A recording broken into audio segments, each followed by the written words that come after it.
வணக்க மக்களே, இன்னைக்கு நம்ம என்ன பார்க்க போறோம்னா, பும்ராவை தொடர்ந்து மேலும் 2 வீரர்கள் விலகல். அதிர்ச்சியில் ரசிகர்கள்.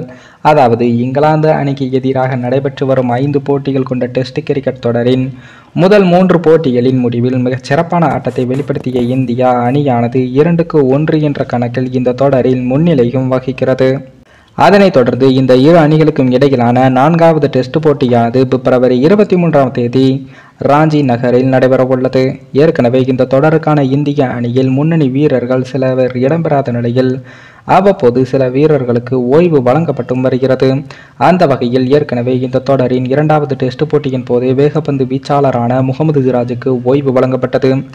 இந்த நிலையில்தான் எதிர்வரும் 4வது டெஸ்ட் போட்டியின் இந்திய அணியின் துணை கேப்டனும் முன்னணி வேகப்பந்து வீச்சாளரான ஜஸ்பிரீத் பும்ராவிற்கு ஓய்வு வழங்கப்பட இருப்பதாக ஏற்கனவே சில தகவல்கள் வெளியாகி இருந்தது. இந்த நிலையில்தான் கூடுதலாக தமிழக சுழற்பந்து வீச்சாளரான ரவிச்சந்திரன் அஸ்வினுக்கு தேவைப்பட்டால் ஓய்வு வழங்கப்படலாம் என்ற ஒரு தகவலும் வெளியாகி உள்ளது.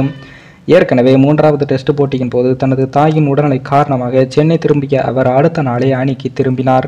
எனவே அவர் ஒரு போட்டியில் ஓய்வெடுக்க விருப்பப்பட்டால் நிச்சயம் அவருக்கு ஓய்வு வழங்கப்படும் என்றும் தெரிகிறது. ஒருவேளை அவருக்கு ஓய்வு தேவையில்லை என்று நினைத்தால் அவர் தொடர்ந்து விளையாடுவார்.